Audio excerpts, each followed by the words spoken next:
A History of Southern Missouri and Northern Arkansas by William Monks, published in 1907.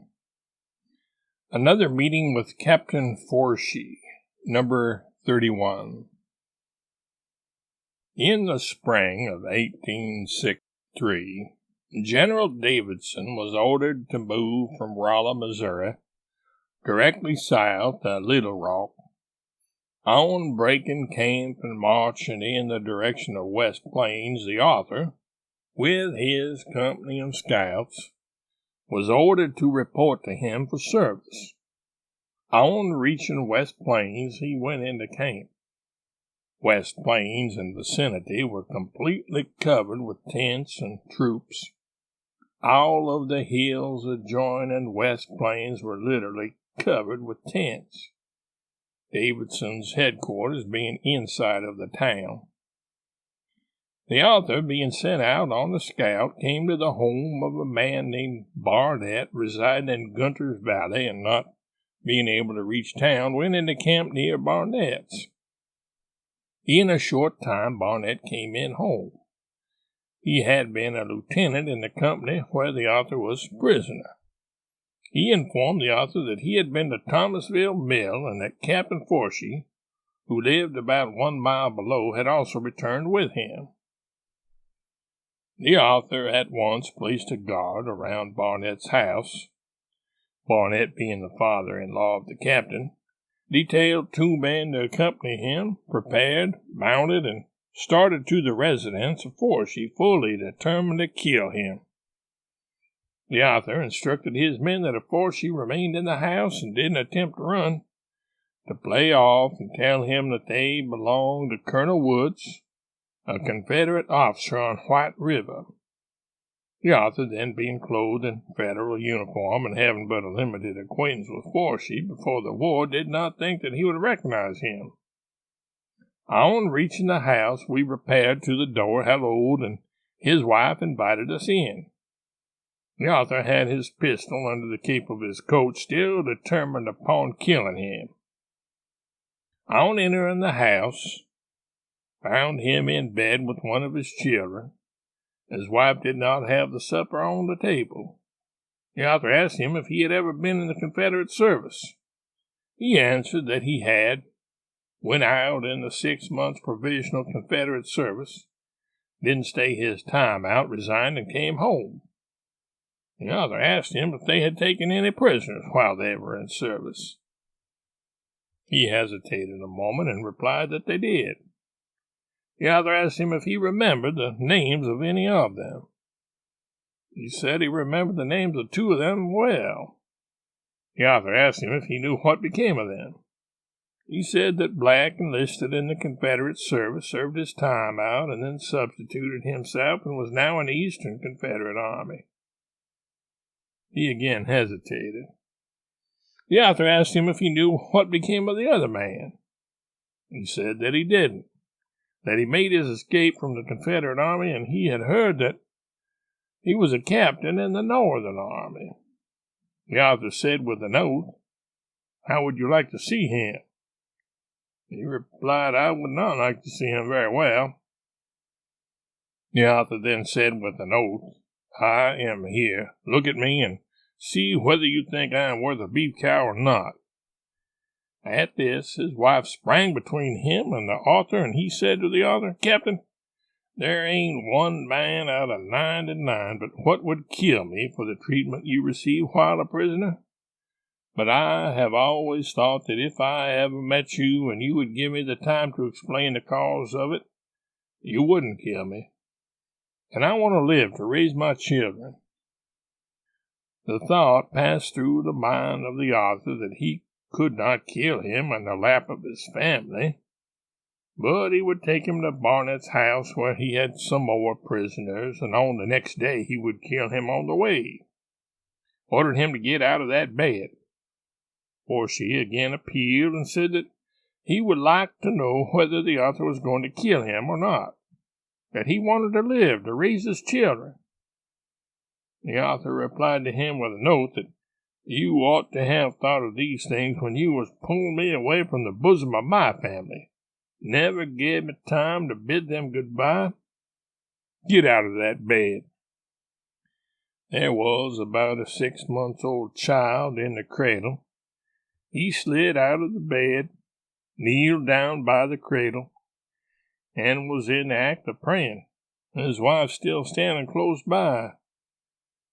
The author ordered him to get up, that it was too late to pray after the devil came, that I had been appointed by the devil to send him up at once, and I had the coals hot and ready to receive him, and that I didn't want to disappoint the devil. He arose to his feet and again asked the author if he was going to kill him. Said he wanted time to give me the whole truth of the matter. Went on to say Hawkins, Sapp, Kaiser, and others were the cause of all the mistreatment, but would admit that he done wrong in agreeing to deliver the author to them for the purpose of having him bobbed and for abusing him himself. His wife had hot coffee on the table, and she asked that he be allowed to sit down, saying that she wanted to see him sup coffee once more. The author told her that they never gave him time to bid his wife goodbye, let alone to sup coffee with her. After taking a few sups of coffee, the author said that he couldn't fool any longer with him, that he must strike a line and move out. His wife said that she was going with him, but her husband told her she had no business going, as it was then snowing and the ground was considerably frozen. The author told her that if she was determined to go, the boys could take her and the children behind them, but the captain would have to walk right in front of the author, and if he made a crooked step from there until he reached Barnett's, he would shoot him through. The boys took his wife and children on the horses, and the author started the captain in front of him. He had thought that he would be compelled to shoot him all the way, but he could not shoot him in the presence of his family. So he thought he would take him to the guardhouse and keep him until morning, and then on the way to West Plains he would make a pretext to kill him, for he thought he must kill him. In the morning, after breakfast, we broke camp and moved in the direction of West Plains. The author had now become cool, and while he believed he ought to kill him for what he had done, he could not afford to shoot or cause a prisoner to be shot while he was in his charge, so on reaching West Plains, the prisoner was turned over to the guardhouse. The morning following was very cool, and the ground was covered with snow. General Davidson had ordered out a large scout for the purpose of marching towards Batesville and White River to feel the strength of the enemy, and the author's company composed a part of the detail. After the command was mounted and waiting for orders to move, the sergeant of the guard came out and inquired if there was a Captain Monks in that command. The colonel informed him that there was. He said there was a prisoner in the guardhouse who wanted to see him. The author got permission to ride to the guardhouse, and on reaching the door, who should meet him but Captain Forshee, who told the author that he had almost frozen the night before and wanted to know if the author couldn't loan him a blanket. He was told that he was the last man who should ask the author for the use of a blanket. Forshee replied, "That's so, Captain, but I believe that you are a good man and don't want to see a man, while he is a prisoner, suffer from cold." The author asked him if they had any graybacks in the guardhouse. He said he had none on himself, but didn't know in what condition the others were. The author had 2 new government blankets that he had paid $5 apiece for a short time previous on the back of his saddle. He told Forshee that he didn't know as he would need them both until he had gotten back from the scout, and would loan him a blanket till he returned. Forshee replied, "I will never forget the favor." The author handed him one of the blankets and immediately started on the scout. While the scout was south reconnoitering with the enemy, General Davidson received orders from headquarters countermanding the order to march to Little Rock by land, and that he would march his forces to Ironton, Missouri, and there await further orders. He at once broke camp and resumed his march in the direction of Ironton, carrying the prisoners with him, with orders for the scout on its return to move up and overtake him as they were all cavalry. So the author never saw Captain Forshee nor his blanket any more, but was informed that he was paroled at Ironton, took the oath, returned to Oregon County, and died shortly after the close of the war. Upon the return of the scout to West Plains, a part of the command that belonged to General Davidson's forces moved on after the army, while the author, with 2 companies, remained at West Plains about half a day for the purpose of resting up. While in West Plains, a rebel that the author was well acquainted with came to him and told him he had better be getting out of West Plains, for a force of 500 rebels was liable to come into West Plains at any moment. The author pretended to become considerably alarmed and reported that he was going to march directly to Raleigh with the 2 companies in under his command. After marching about 15 miles in the direction of Raleigh, he made a flank movement, marched into the corner of Douglas County, was there reinforced, and the next day marched directly to the west end of Howe County. The rebels, believing that the Federal troops had all left the county, came in small bunches from all over the county.